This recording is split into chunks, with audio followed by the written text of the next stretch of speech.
Gosh, I think we're live. It's 2 p.m. on a Wednesday. That means that it's time for cannabis legalization news. Hi, I'm Tom. I'm a cannabis lawyer. You can find me by Googling cannabis lawyer and clicking on my website, cannabisindustrylawyer.com. And if you have any questions, it's really easy from that site to give us a call. Today, it's Miggy. And then, Miggy, who's the guest that you brought in? We got Travis Lippert. Did I say your last name right, bro? Yes, you did. VeedVerks. VeedVerks. What is VeedVerks, Travis? VeedVerks is a Colorado-based, veteran-owned cannabidiol product manufacturing company. Do you guys grow in-house? Say again? Where do you cultivate? We don't. We buy distillate or isolate from Colorado labs. Nice. Cool. So all locally sourced type stuff? Yes. Yeah. If for no other reason than like we're small enough that we can be picky about our hemp. We're not buying tractor trailer loads full of isolate or even of biomass. So we still have the luxury of being able to buy Colorado sourced stuff and know that we'll always, have enough for our needs. Nice.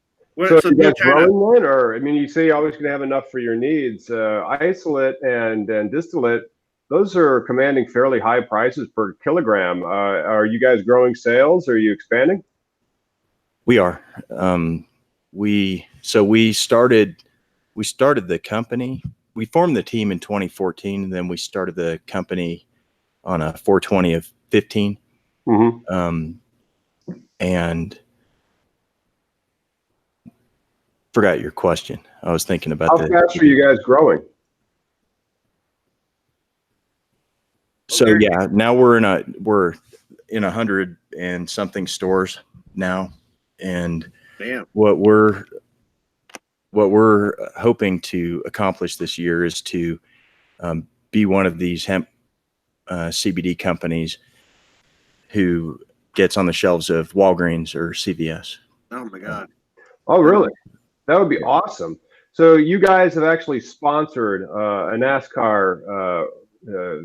What do you say? Do you sponsor NASCAR, or like you sponsor a particular team? Yeah, in 2017, May of 2017, I saw on my Facebook feed that this NASCAR driver had been basically banned from NASCAR it's a small, low budget team, family owned type of operation that they had going on. And in 2009, his motor blew up while he was, I think, qualifying for a race, a non-points paying race. It was a no big deal, but NASCAR inspected the engine and found it to be like something like 0.03 cubic inches too big in its displacement. And so they levied a gigantic fine against him and the crew chief and the team owner. The crew chief quit, so the fine went on to him, or onto the team owner, which was the driver's wife. So they ended up with the biggest fine in NASCAR history still to this day. And until he could pay that fine back, he wasn't allowed to race in their top series. They have 3 national touring series. It's called the Monster Energy Cup Series is the top one, and then Monster Energy. The next level down is the Xfinity Series, and then the next level down after that is the Gander Mountain Truck Series, or Gander Outdoors. They just changed the title sponsor this year. So he was able to keep racing in the second series down, but for 8 years he hadn't been allowed to race in the top series because they couldn't pay the fine. I mean, it was like $750,000, which Holy is crap. Yeah. How much were you paying to sponsor this guy? I'm sorry. I'll keep that. But I'll tell you what, it was a unique circumstance because I've worked on a couple other NASCAR sponsorship deals in my previous life. And I know what it should cost to get on the hood of the car. But so I saw this article in my Facebook feed that said this driver, Carl Long, is NASCAR's going to let him come back. I don't know what they did to work it out. I know that he didn't pay that $750,000, but they just let him come back after all that time to race in the Cup Series. And all he needed was some tires, basically. It said that he needed Oh, I'll tell you, this was in the news.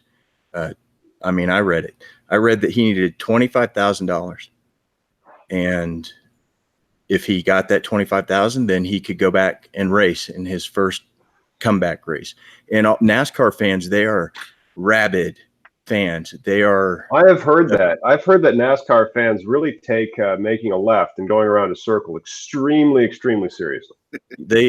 Many of them do. And so Carl, this driver and team owner, he was like the ultimate, underdog comeback story. Carl returns to racing because NASCAR fans know that that was a bad deal that he got back in 2009.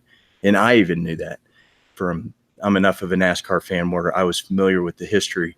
And so I just took a shot and I hit him on Facebook and said, I don't know, 25 grand. Let's talk. And I got a story to tell you. And so we got on the phone and I said, okay, now hear me out. We're a hemp company, and started going into it.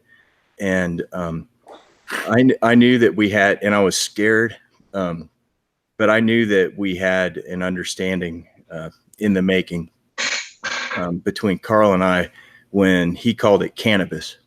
Nice. Like he didn't.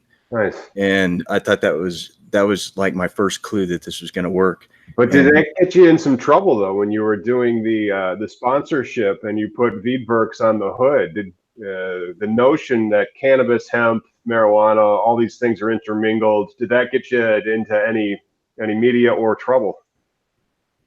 No, I think all the media that came out of it was great. So we submitted to NASCAR our proposal we'd like to submit. We don't like to sponsor this driver. Or Carl emailed the NASCAR sanctioning body, the person in charge of approving sponsorships, and they approved it.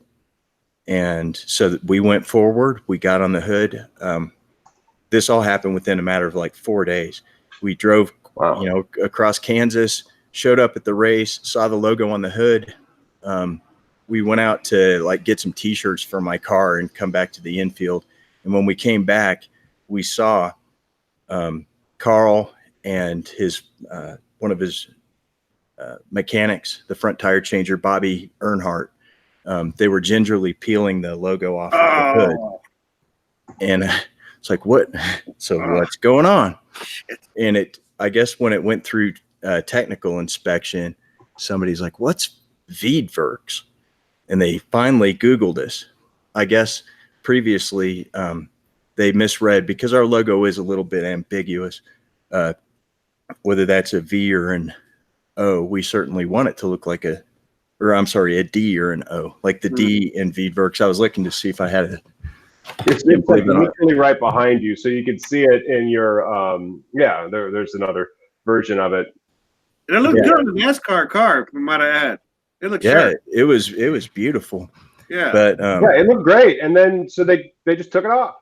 They took it off. And the deal was, that money that we'd spent had already in turn been spent. We bought tires for that car.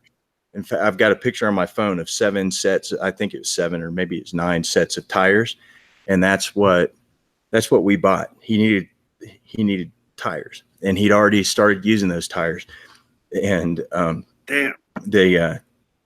so he up now though, so what year was this that you sponsored it, you get on the hood and they started peeling it off? 2017, May of 2017. Now with the change of the law from the Farm Bill that was signed into law just this past December by Donald Trump, and now that hemp is 100% legal, do you think you guys have a shot to try it again? We're working on it right now. We're waiting to hear back from NASCAR right at this very moment. The last information I got from them was that we sent them products and they're going to have those tested. And if they come back with 0% THC, which they will. They will. Well, they got to do we now, got right? it buttoned down. I know exactly how much THC and how much CBD is in those things. We keep track of all this stuff. We test everything. And the lotions, start with isolate that has 0% THC in it. That's right. I mean, that stuff, the isolate is white and pure as the chemical can get, right? Yes, it looks.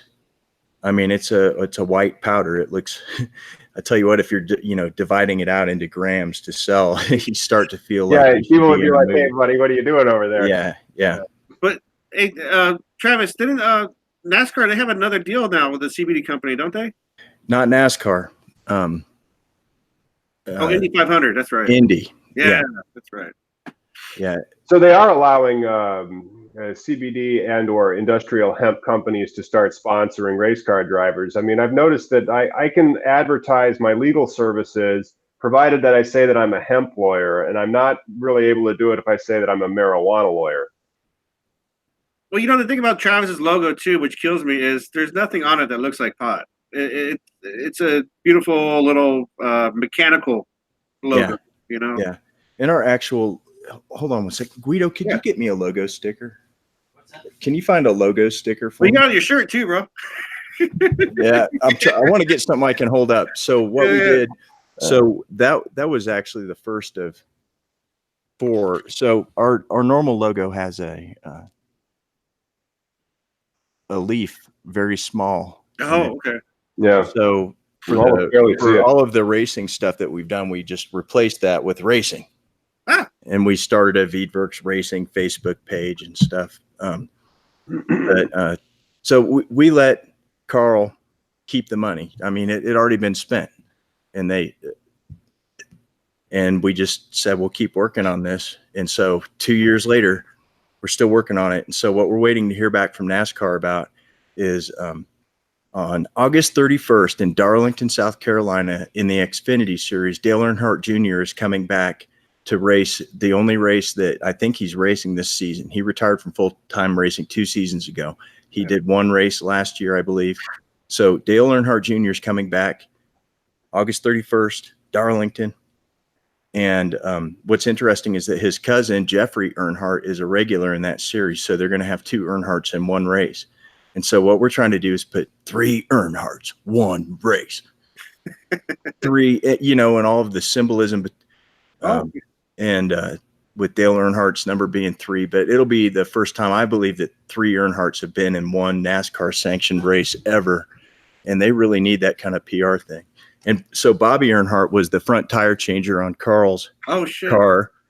And so that's how I got to know Bobby. And so we sponsored Bobby in an ARCA race. We got on the tail of it. And unlike the NASCAR race, ARCA didn't take the logo off.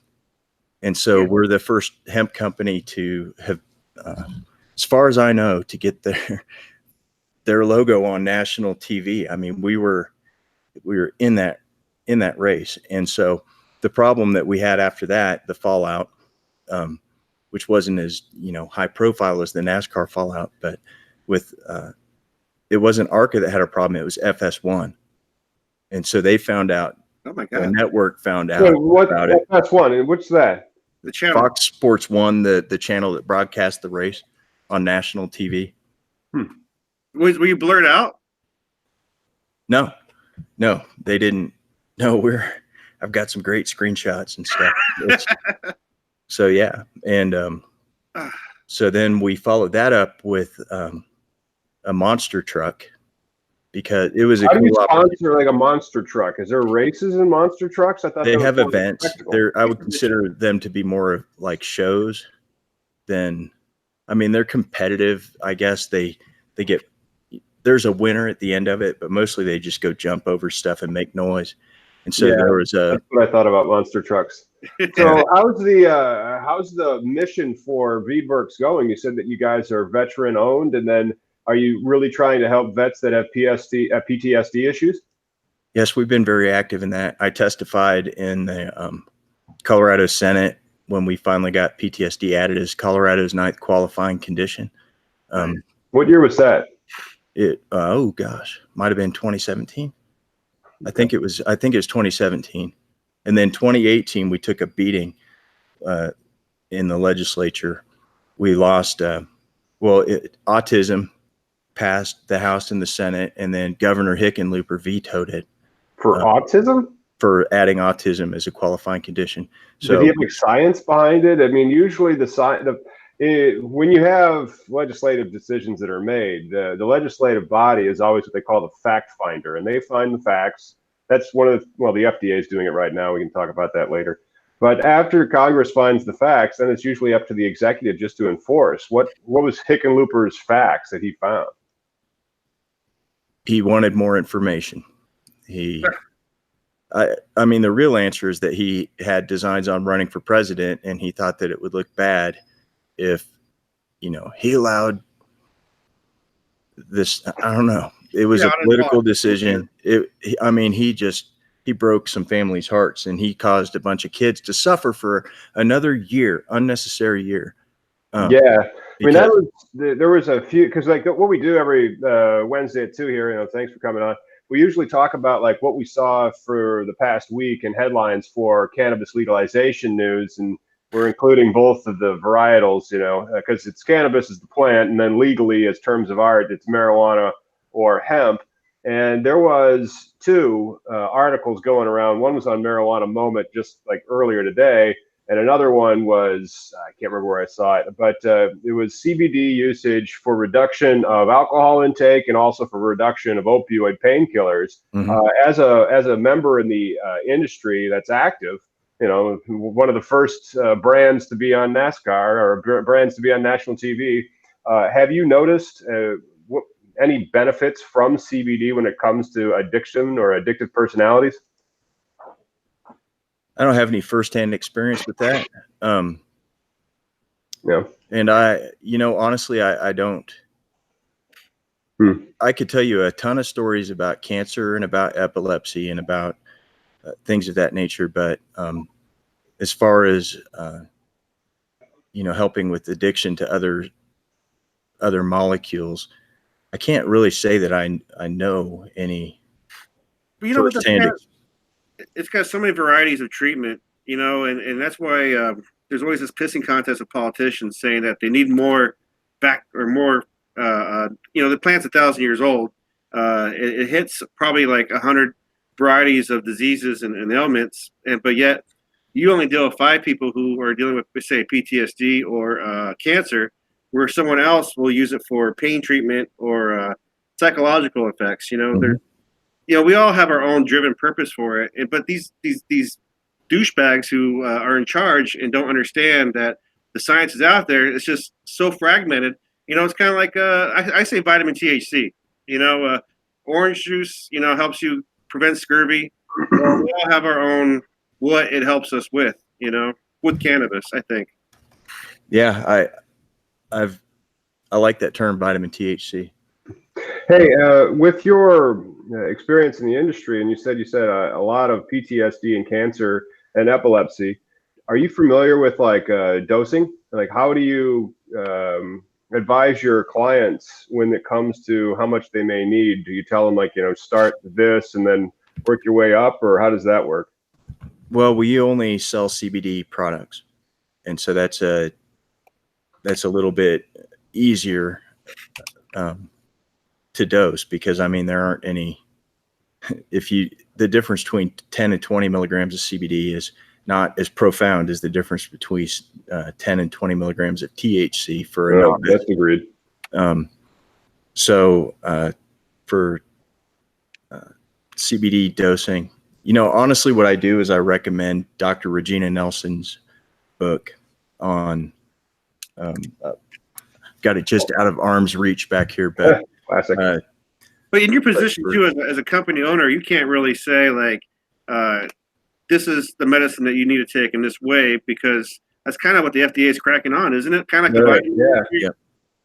And I was a drug company executive for 13 years before I joined this industry, and I dealt extensively with, say, the FDA's Office of Prescription Drug Promotion.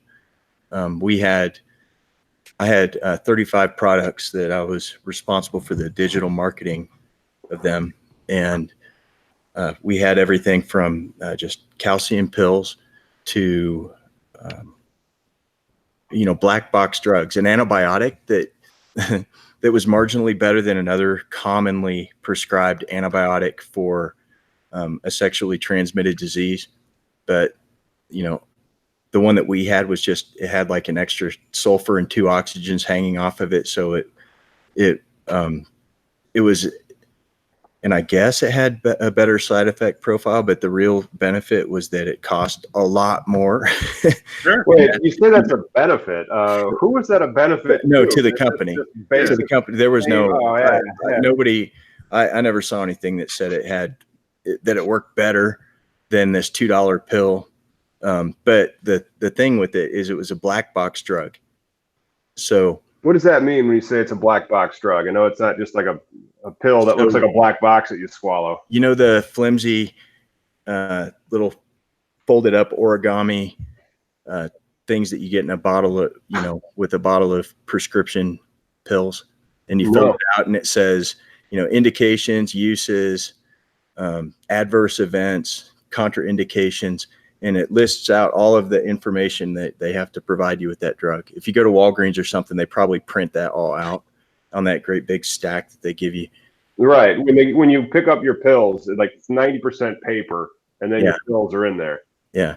So if there are drugs that are approved by the FDA for, a certain indication, for, this sexually transmitted disease, but they're also bad for you in certain suspected ways. And so our drug, or our black box, said that although we haven't tested this, this drug is very similar to another drug that's a known carcinogen. Wow. And so the black box is like, oh yeah, you'll cure your STD, but just a little heads up, you might get cancer from it. So with that knowledge that you have from the pharmaceutical industry, is there any application now that you're in CBD hemp? Oh, definitely. Like I learned a great deal about what makes a product a potential winner. Just about product development. We went from scratch on some projects. We bought other companies and redid their products. We just slapped our name on products. So I saw a lot of different ways to do things. And one of the main things I learned is that you need to go look on the shelves of where you want your product to be and look at the prices of all those products, and then figure out if you want to be the most expensive one among those or the cheapest one among those. And then you need to be able to do the math and figure out if you can afford to make that type of product. And the number, like I always tell people this, I always use a multiplier of 5.5. If you take your cost of goods that go into a product, just the cost of goods, the raw materials, and multiply it by 5.5, then if that number sits well on that shelf at that retail price level, then that's worth pursuing. And we've pursued a number of projects that we didn't ultimately bring to market because oftentimes they failed. That simple multiplier, I don't think we're going to be able to pay everybody who's got to make money on the way to the consumer. We're not going to be able to give the retailer a double. We're not going to be able to give the distributor their cut. And it's not like a large scale commercially viable product. So I think that the knowledge that I gained working for that drug company really have helped us pick and choose which products we launch and which products we pursue for future launches. Do the all your pens and topicals, they all come from the same farm? Yes. That's pretty dope. And I mean, that's kind of the whole pro-American business. What made you go into decided to be in the CBD line? I did special projects for that drug company as well. What kind of special projects? Were you doing like some MK Ultra shit or what? Well, I worked on 2 NASCAR sponsorships for starters. Oh shit! So that's how I knew about NASCAR. Huh. That's like, we should have paid like a couple $100,000 to be on that hood. And I knew that fast, just intimately enough to know that was a great deal. But I also that same drug I was talking about that has the black box warning. Mm-hmm. You know, it didn't sell any better than the generic competitor that existed before we brought in this branded, you know, slightly different version of it. So I spent the better part of a year working on the plan to try and get this drug indicated in dogs for, you know, in various intestinal, you know, parasitic types of diseases. So how did you go about that? Did you have to like work with the FDA to, or who is updating these black boxes on these drugs? I'm not sure if it's the FDA. Well, for a prescription drug, it'd be the FDA Office of Prescription Drug Promotion, OPDP. But once you go through, I mean, that's what happens when you get a drug approved by the FDA, is that one of the things they approve is all of the packaging, all of the literature that goes into it, and including the prescribing information or the package insert. So your pharmaceutical experience really kind of gave you a leeway into, as this market becomes more, I guess, mainstream or whatever, it's kind of helped you with that paperwork process. Because, I mean, any pill really, right, with like branding, I mean, finding the Nascar stuff, I mean, pharmaceuticals, isn't that how they get their word out too? Yeah, I have definitely relied upon what I learned in a similar industry, and the dark side of the industry. You know, let's speak about that dark side for a second. Are you familiar with Epidiolex? Yes.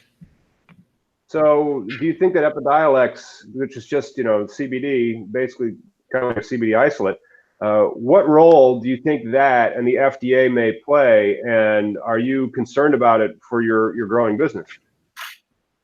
I think that the best way for this to all shake out is for the FDA to carve out individual swim lanes for pharma and for nutraceuticals and for foods. And I think that there's a place in the market for pharmaceutical drugs that cost way more than we all know they ought to cost. But there's some crackdowns now. I mean, like that's the stock market has just been obliterating a lot of the drug manufacturers, and Congress actually has some movement on trying to rein them in. Yeah. But nevertheless, there will always be occasions like I just saw an article today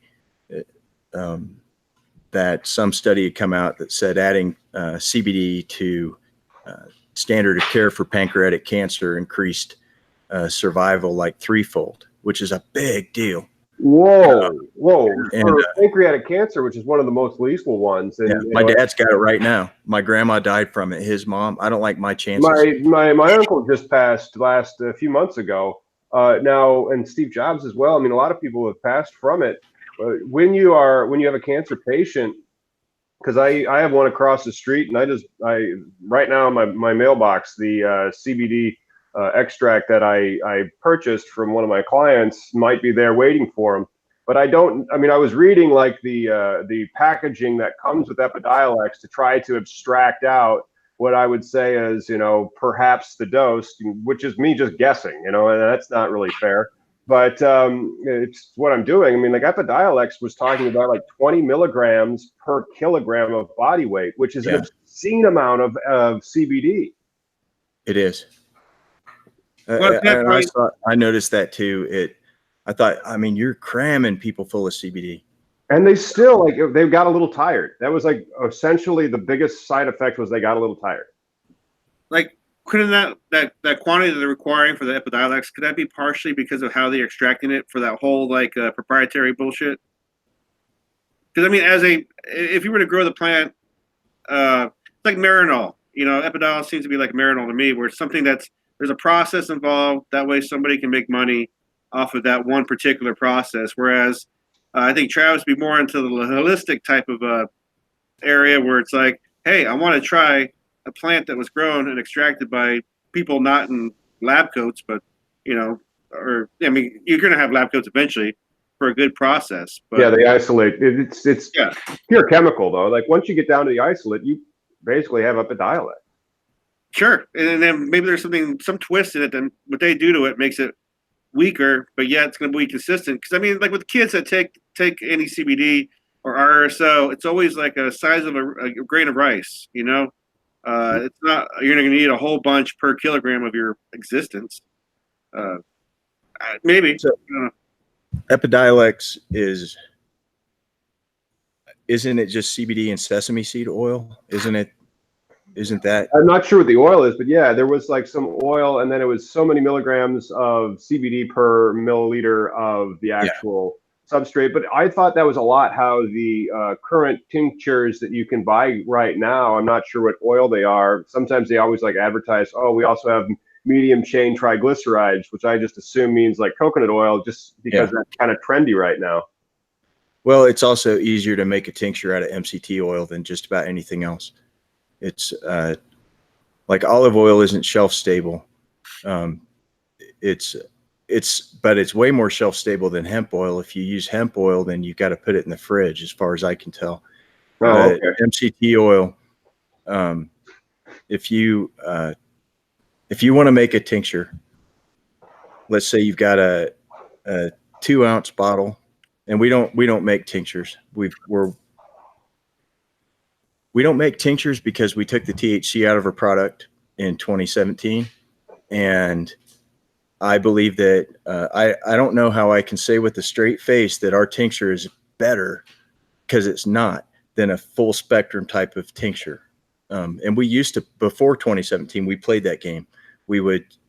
Isolate didn't exist. We would use distillate, which if you start with hemp that has 10% CBD and 0.3% THC in it, and that's hemp as per federal law now, then you turn it into a distillate that's got, say, 80% CBD in it, then the distillate would have 2.4% THC in it. And bang, you magically have marijuana pursuant to the law, right? Well, in Colorado, that's part of why it's a convenience to be able to only source our stuff in Colorado. It doesn't cross state lines. And the Colorado Department of Agriculture said that they recognize that problem. This guy, Brad, from the Plug Supply, I believe is who asked the question, asked about these jars of distillate that we've got. And they said, well, as long as you're all regulated by CDPHE, Colorado Department of Health and Environment, as long as everybody down the chain is regulated by CDPHE, and the finished product that leaves that, the manufacturer, us, has less than 0.3% THC in it, then that's good. So we understand that you've got kind of a hot jar of distillate right now. And so that's what we would do. We would dilute down the distillate so that the THC level was less than 0.3%. And then, that was our first vape cartridges. And we could only put, in a 1 milliliter cartridge, we could only put 50 milligrams of CBD in it before the THC would, start pushing that 0.3%. And then when isolate became available, we were able to then spike it with isolate to get that up to 150 milligrams. And then when isolate became more available, like when we started, CBD cost us $65,000 a kilogram. Wait that was a minute. crude. You think CBD crude was 65,000? No, well, the weight of the CBD in that crude oil. Oh, like I see. Then, so crude would be like 50%, and then 50% would be CBD, and then so that weight of that 50%. Yeah, so two kilograms of total weight, say, if it's 50% CBD, would cost $65,000. That's what it cost us.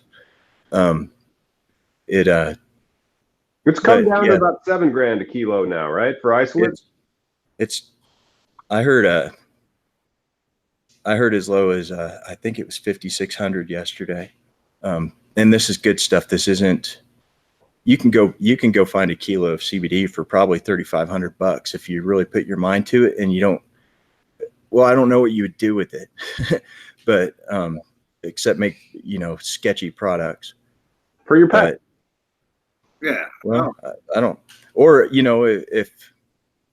So now your CBD only products, they can go across state lines now, right? Yeah. I think we're in.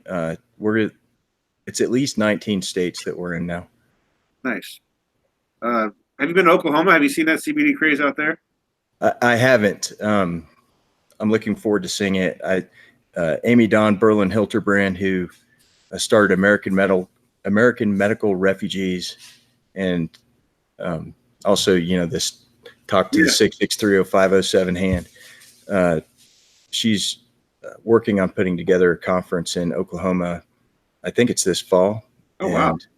So I'm all over that. So I think that's really, that might be when I go to Oklahoma and really see what the scene's like there. It's booming. I think it's going to be a huge market. I mean, it's already been a huge CBD market. And I think, unfortunately, most people get their stuff from China. And as the consumer becomes more aware and cares, then I think people like you will be in a good position because you can already get your stuff, made in the USA. Locally sourced, but Illinois is coming online this year. And so I'm really interested because, I mean, if the price of CBD has gone down and been cutting into a tenth since he's been doing this for just, when did you say that was? 2017, the price of the kilo? I think 2016 is when we bought that. Okay, so like in 3 years, it's gone down from like, $1 to 10 cents. And then Illinois comes online. Kentucky and Tennessee are just exploding. And then you have Oklahoma where they might start farming. What's the price of CBD going to go to in another 5-10 years? I think it will definitely reflect the commodity type of nature that we all tell people that hemp is. I think that, I mean, there is a lot of value added to it. Like, I think it will be a worthwhile endeavor to farm hemp in this country for the foreseeable future. I agree. I mean, like, I think the pharmacological aspect of the CBD chemical, and then it's not just the pharmacological, but also the what is this stuff like with the lotions and this stuff, the cosmetic aspect.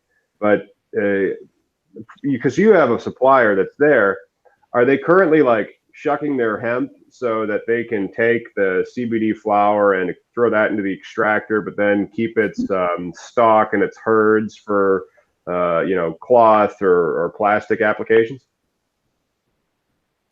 No, not really. The CBD hemp, the stalks they're not like fiber hemp type of stalks, and everything I've heard is that they're not very useful for that. It's more like animal bedding or something along those lines. But the fiber, CBD plant. Is it more like along the lines of an indica plant? Because like the sativa plant would be like 20 feet high, and the indica plant would be like 5. Yes. But the mass from the CBD is what's actually also the beneficial part for like the paper and the clothing and all that?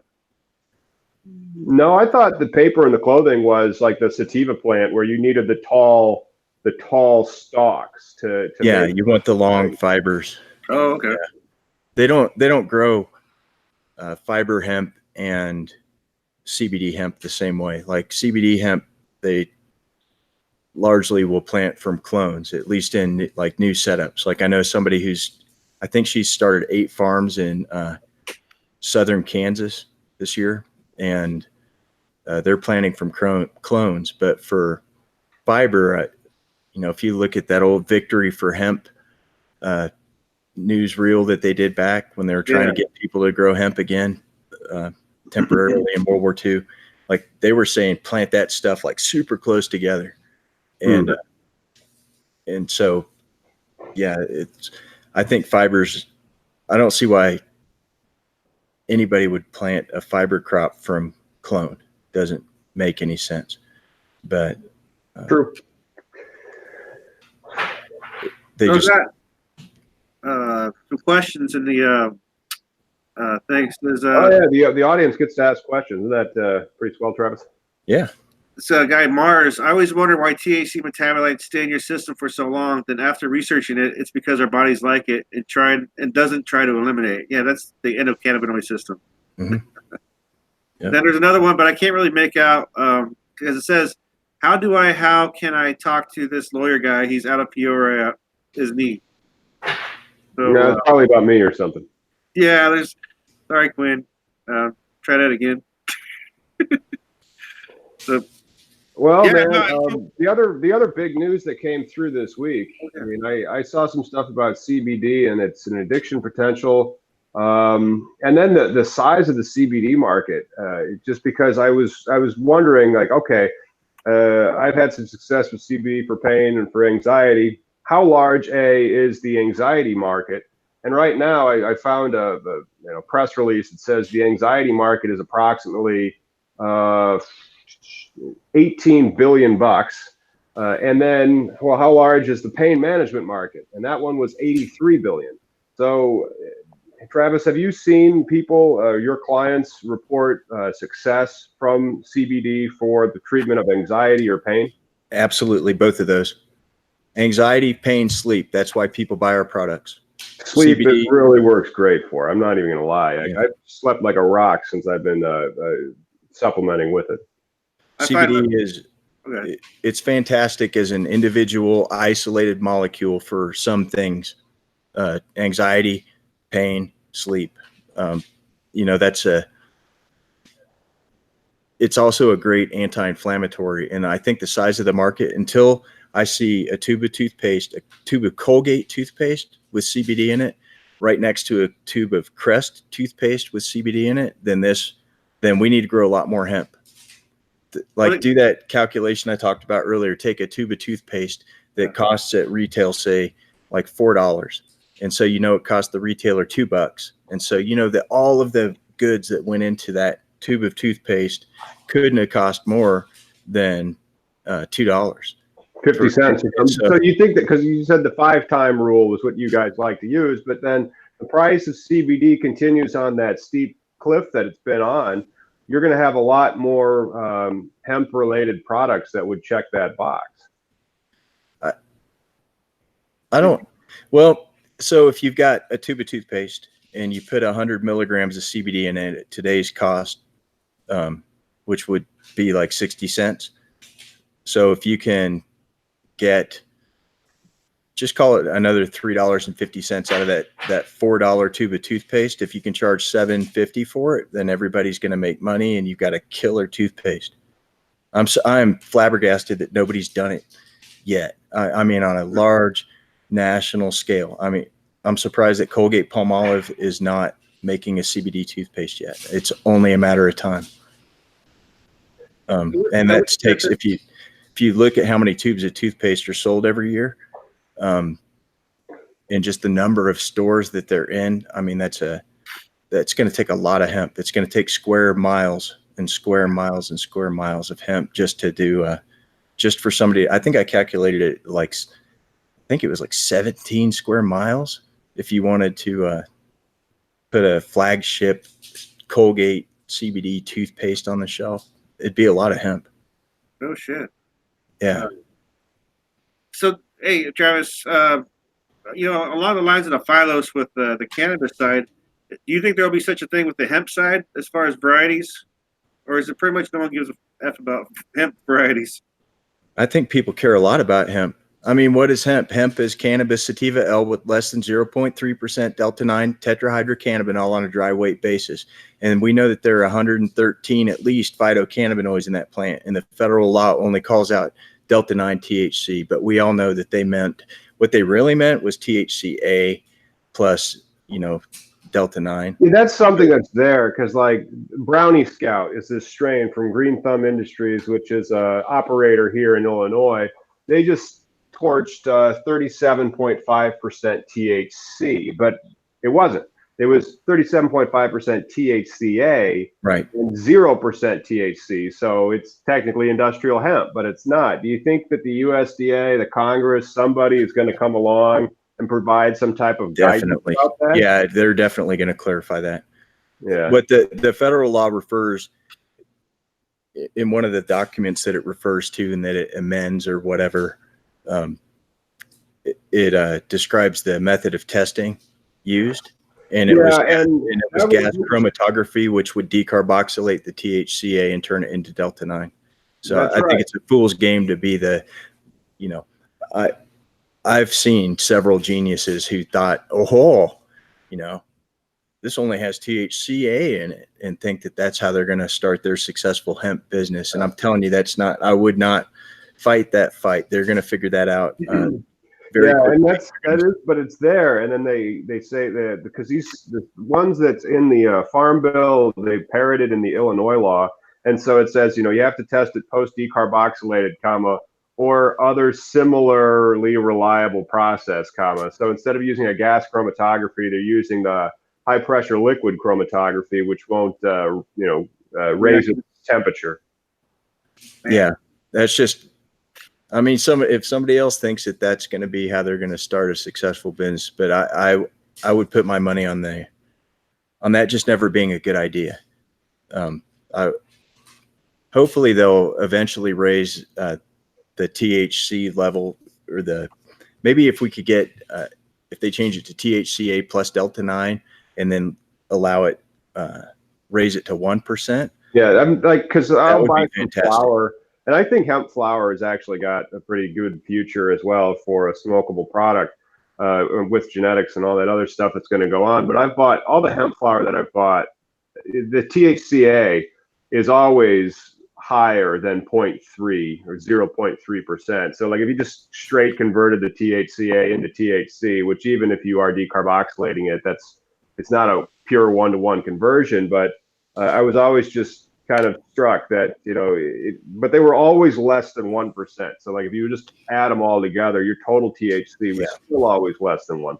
And 1% THC is not going to do bupkis to get you high. Hey, Travis, I mean, you're saying Delta 9 though, but think about this. You could grow hemp that had a whole bunch of THCV in it. THCV is more distant from Delta 9 THC than CBD is. Like is it psychoactive? Oh yeah. Yeah. Well, that's interesting, because then, all right, God forbid, it's slightly less than honest businessmen would get involved in this industry. And he'd say, hey, all right, well, we've already made sure that this thing is growing the appropriate amount of CBD and also the appropriate amount of THC. Let's spike up this THCv. Did you say B or V? V, Victor. Tetrahydrocannabivarin. I have not heard of that cannabinoid. There are tons. Yeah, I mean, I'd be hard pressed to name more than like 20, but we know that there's at least 113 in there. Yeah. So there are all sorts of places where you could work with the cannabis plant within, while keeping it hemp, where you could grow. I know for a fact that there are big farms that are growing high CBG crops this year, which I think CBG is where it's at. If I were going to start a hemp farm, I would. Can you? I think this is from Office Space, where it goes, what do you mean by that? Can you just expand on the CBG a little bit? So all of the cannabinoids in cannabis are found in those trichomes on the female flowers, on the female flowers. Not all of them, but the vast majority of it is in those little glands, and all of the molecules in those glands contain cannabinoids and terpenoids and flavonoids, and the cannabinoids and terpenoids all come from one molecular precursor called geranyl pyrophosphate, and that interacts with one of two acids, alvanaic acid or divarenaic acid, I think, and turns into that's why I was saying THCV is so far removed from Delta 9 THC compared to CBD, because with one of those acids, it shoots off and through a big long process ends up making THCV, but through the other process, it turns that geranyl pyrophosphate turns into CBGA, cannabigerolic acid, and that CBGA then can turn into THCA or CBDA or some other stuff via, it's an enzymatic process. So the CBGA enzymes, THCA or CBDA, and then decarboxylate those turn into CBD and THC, and and then oxidize the THC and turn it into CBN, which is also A-OK according to the Farm Bill, the way I read it. Yeah. So, and CBN is, how do you get CBN? I thought the only way that you got that one was if your THC degrades. right. So oxidize it. So you degrade, if you intentionally degrade the THC, then I believe you can turn it into CBN. I'm not a chemist, so I couldn't tell you. You know, just from the past 5 seconds or 5 minutes of your talk, it does sound like you have a fairly extensive knowledge of the chemistry that is related to this cannabis plant, though. I know enough to feel like I'm being a responsible person when I sell CBD products to people. Nice. Hey, Travis, have you put in your input for the federal, the FDA's statement for the open hearing on the 31st? No, but I'm going to. Yeah, so the 31st is the big day. I don't want to mail it in. I want to do a really good job with it, and I just haven't. I know the time's ticking, but yeah. Well, the public comment period then for this one's the FDA, because their public comment period on cannabinoids is open until July 2nd. For USDA. The meeting that I've got there's two things going on, right? Isn't there? The FDA's big meeting is the FDA's public comment period that's due until July 2nd of this year for scientific data and information about products containing cannabis or cannabis-derived compounds, public hearing, requests for comments. Okay. The FDA. Okay. So maybe the deadline's not that tight, but I want to get it done by the 31st, though. But yeah, I think that's the USDA hearing is on the 31st. They're taking public comments on that too. Is it? Huh. Okay. Hey, on that note, though, I do need to be signing off here. I got a job I got to get to. Hey, well, two of us are at work. Well, I guess all three of us are at work, right? Yeah. Hey, but Travis, I really want to thank you and VeedVerks for coming on. It was very educational, informative, and thanks for coming on, man.